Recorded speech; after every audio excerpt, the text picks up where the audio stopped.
सबसे पहले ज्योतिरादित्य सिंधिया केंद्रीय कैबिनेट में शामिल होंगे। इस बात को लेकर लगातार कयास हैं। वो अपने दौरे को बीच में छोड़कर सीधे दिल्ली रवाना हो चुके हैं। मोदी कैबिनेट में उन्हें जगह मिल सकती है। प्रदेश सरकार के मंत्री तुलसी सिलावट जो उनके समर्थक हैं, उनका बयान है कि ज्योतिरादित्य सिंधिया को केंद्र में जिम्मेदारी मिली, उनको पहले वो निभा चुके हैं और आगे जो जिम्मेदारी दी जाएगी उसको भी बखूबी निभाएंगे। तो ज्योतिरादित्य सिंधिया का मालवा दौरा जारी था। उज्जैन पहुंचे थे, बाबा महाकाल के दर्शन किए और वहीं पर उनको आलाकमान का दिल्ली बुलावा आया और इसके बाद वो सीधे इंदौर आए और रवाना हो चुके हैं। इस पर मंत्री तुलसीराम सिलावट ने कहा है कि पहले भी केंद्र में जिम्मेदारी संभालते रहे और आगे भी अपनी जिम्मेदारी संभालेंगे।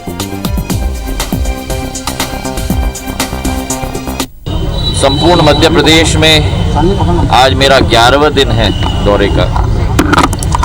मेरी सोच और विचारधारा यही थी सदैव कि सुख के समय में लोगों के साथ हम रहें या न रहें, लेकिन दुख के समय में लोगों का दुख बांटना ये हमारा धर्म बनना चाहिए।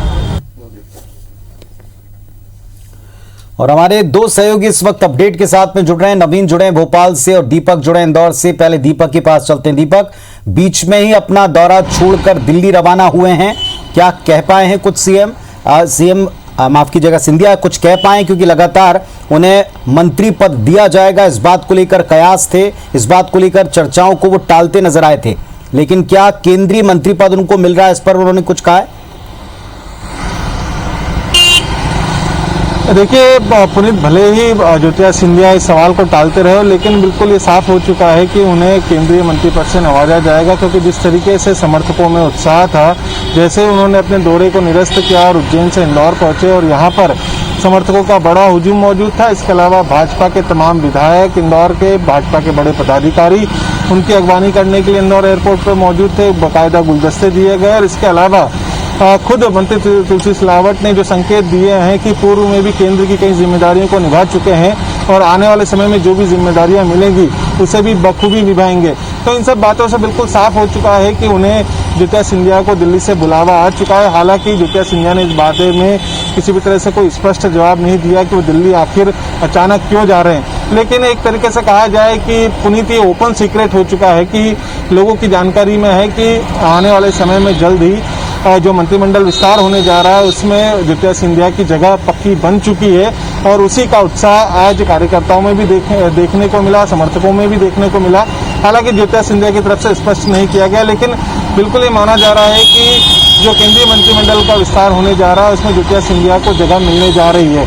एक तरीके से कहा जाए कि ज्योतिरादित्य सिंधिया का कद और भी ज़्यादा बढ़ने वाला है आने वाले दिनों में, जब उन्हें इस पद से नवाजा जाएगा और उनके जितने भी समर्थक थे, चाहे वो साथ पार्टी छोड़कर आए हों या जो भाजपा के विधायक हों या पदाधिकारी हों जो पूर्व से भाजपा में जुड़े रहे हैं, वो तमाम लोग आज एयरपोर्ट पर मौजूद थे। चाहे हम सांसद शंकर ललवानी की बात कर लें, चाहे विधायक मालिनी गौड़ की बात करें या भाजपा विधायक आकाश विजयवर्गीय की बात करें या पूर्व विधायक सुदर्शन गुप्ता की बात करें, तो तमाम इंदौर के जितने भी बड़े भाजपा के नेता थे आज वो इंदौर एयरपोर्ट पर मौजूद रहे। और कुछ देर पहले ही ज्योतिरादित्य सिंधिया यहाँ से उन्होंने उड़ान भरी है दिल्ली के लिए।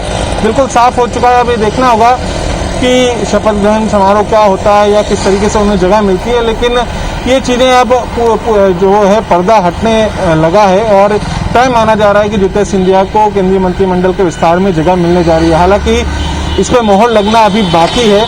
तो सिंधिया ने भी इस बात को लेकर कोई चर्चा नहीं की, ना ही उन्होंने, हमने लगातार सवाल पूछने की कोशिश की कि आपको दिल्ली से बुलावा आया है, आप अचानक दिल्ली क्यों जा रहे हैं जी, या आज शाम को जो बैठक है उसमें क्या आप शामिल होंगे या अन्य बातें, लेकिन इस बात को लेकिन वो चुप्पी साधते रहे, टालते रहे। लेकिन उन्होंने साथ ही साथ जो थावरचंद गहलोत है जो कर्नाटक के अब राज्यपाल बनाए गए हैं उनको बधाई दी है। उन्होंने साफ कहा है कि उनके साथ में उनके 3 पीढ़ियों के रिश्ते हैं। इसके अलावा मध्य प्रदेश के नए राज्यपाल उन्हें भी शुभकामनाएं दी हैं और अभी देखना होगा कि दिल्ली में क्या फैसला लेती है। लेकिन फिलहाल की हम बात करें तो सिंधिया समर्थकों में भारी उत्साह, और सिंधिया समर्थक ही नहीं बल्कि जो भाजपा के पदाधिकारी है उनके मन में भी खासा उत्साह है और क्योंकि केंद्रीय मंत्री पद मिलने की उम्मीद पूरी तरीके से जताई जा रही है। चलिए, भोपाल से हमारे साथ में नवीन जुड़े हैं। नवीन, बहुत अच्छी बात कही है दीपक ने कि अब तो ये ओपन सीक्रेट है कि उनको मंत्री पद मिलना सिंधिया को तय दिखाई पड़ रहा है, लेकिन अब तक इसका औपचारिक ऐलान नहीं हुआ, पुष्टि उन्होंने खुद भी नहीं की। लेकिन मध्य प्रदेश से क्या कोई और भी हो सकता है, क्योंकि थावरचंद गहलोत जो हैं उन्हें राज्यपाल बना दिया गया है। जाहिर सी बात है कि यहां से क्या कोई और चेहरे हो सकते हैं, और उनके केंद्र में मंत्री बनने के बाद में क्या और किस तरह का प्रदेश की पॉलिटिक्स पर असर पड़ेगा, इसको लेकर भी कयास काफी दिनों से चलते आए। देखिए, सिंधिया को केंद्रीय मंत्री बनाए जाने का कमिटमेंट था और ये कमिटमेंट लगभग 1.25 साल बाद मोदी 2 के विस्तार में नजर आ रहा है। सिंधिया 1.25 साल पहले जब मध्य प्रदेश में कांग्रेस की सरकार गिरी थी, तभी से माना जा रहा था कि बीजेपी में मध्य प्रदेश में एक नया पावर सेंटर स्थापित हो गया है, और न सिर्फ सिंधिया का दबदबा मध्य प्रदेश में रहा बल्कि केंद्र में भी दबदबा लगातार बढ़ता गया। इस बीच में ज्योतिरादित्य सिंधिया ने आरएसएस प्रमुख मोहन भागवत से भी कई दफ़े मुलाकात की, सीधे प्रधानमंत्री नरेंद्र मोदी से कई दफ़े उनकी मुलाकात की तस्वीरें नजर आई हैं। तो ये माना जा सकता है बिल्कुल कि मध्य प्रदेश के साथ साथ केंद्र में भी ज्योतिरादित्य सिंधिया का दबदबा बढ़ा है। मोदी 2 के विस्तार में लगभग ये माना जा रहा है कि 22 मंत्री शपथ लेंगे। कुल 28 मंत्री पद खाली पड़े हुए हैं मोदी मंत्रिमंडल में, तो ये तय है लगभग 20 से ज़्यादा मंत्री शपथ लेंगे। फिलहाल औपचारिक तौर पर सिर्फ ज्योतिरादित्य सिंधिया को मध्य प्रदेश से कॉल आया है, तो ये लगभग एक तरीके से तय है, ये ओपन सीक्रेट ही है कि ज्योतिरादित्य सिंधिया 7 या 8 तारीख को जब भी मंत्रिमंडल का विस्तार होगा उस दिन शपथ ले लेंगे। लेकिन सिंधिया के साथ साथ कई और दावेदार हैं जो ये इस कवायद में थे कि उनको मोदी जी के साथ काम करने का मौका मिलेगा मंत्रिमंडल में। राकेश सिंह हैं, जबलपुर से 3 बार के सांसद हैं, उनकी भी लगातार खबरें चल रही हैं कि सिंधिया के साथ साथ राकेश सिंह भी मंत्रिमंडल में शपथ ले सकते हैं। कैलाश विजयवर्गीय की भी बड़ी खबरें चल रही हैं, कैलाश विजयवर्गीय भी मंत्री बन सकते हैं, क्योंकि जिस तरीके से हरियाणा और हरियाणा के बाद पश्चिम बंगाल में कैलाश विजयवर्गीय ने परफॉर्म किया है, तो जाहिर है कि बीजेपी आला कमान उन्हें कुछ ना कुछ बड़ा रिवार्ड जरूर देगा। और ये भी तय माना जा रहा है कि अगर कैलाश विजयवर्गीय को मंत्री बनाया जाता है केंद्र में, तो उनको खंडवा लोकसभा जो उपचुनाव होने हैं वहां से उनका टिकट तय है, या फिर ये दोनों ही समीकरण अगर नहीं ओके होते हैं तो राज्यसभा की एक सीट खाली हो रही है। थावरचंद गहलोत को राज्यपाल बना दिया गया है, उनका राज्यसभा कार्यकाल भी खत्म हो रहा है, तो इस राज्यसभा की इस सीट से कैलाश विजयवर्गीय को एडजस्ट करके उनको मोदी सरकार में मंत्री बनाया जा सकता है। राकेश सिंह अगर मंत्री बनते हैं, जबलपुर से 3 बार के सांसद हैं, तो मध्य प्रदेश के कोटे से जो फिलहाल मौजूदा मंत्री हैं फग्गन सिंह कुलस्ते मोदी जी की सरकार में, तो महाकौशल से 2 मंत्री होना लगभग असंभव है। तो ऐसे में अगर राकेश सिंह मंत्री बनते हैं तो फग्गन सिंह कुलस्ते को इस्तीफा देना होगा।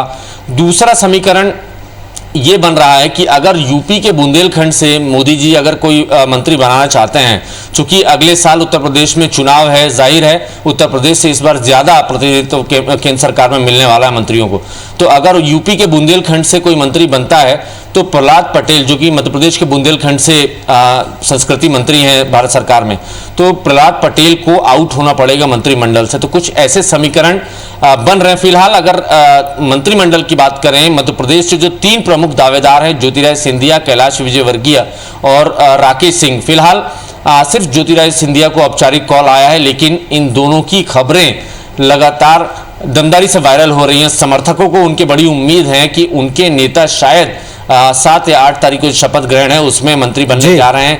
फोन सबके चालू हैं पुनीत, कभी भी दिल्ली से फोन आ सकता है। जिस तरीके से अभी हमने खबरें भी देखी कि चिराग पासवान के चाचा पारस पासवान पटना में शॉपिंग कर रहे हैं, कुर्ते खरीद रहे हैं, ये तय है कि वो मंत्री बनने जा रहे हैं। तो कुछ इस तरीके से मध्य प्रदेश के भी जो दावेदार हैं वो अपनी तैयारियों में है, फोन का इंतजार कर रहे हैं कि शायद एक फोन दिल्ली से आएगा और उनको भी इसी तरीके से फ्लाइट लेके दिल्ली पहुंचना होगा। चलिए देखते हैं कि किसके पास ये जो चालू फोन है इस पर फोन आते हैं जिस फोन का इंतजार किया जा रहा है। शुक्रिया आप दोनों का पूरे अपडेट के लिए। तो मध्य प्रदेश से ज्योतिरादित्य सिंधिया का नाम केंद्रीय कैबिनेट में तकरीबन तय दिख रहा, लेकिन अब तक किसी ने भी इस पर पुष्टि या मोहर लगाने जैसा काम नहीं किया। बार बार सवालों को खुद सिंधिया टालते नजर आए, लेकिन इंदौर से वो सीधे दिल्ली रवाना हो चुके हैं।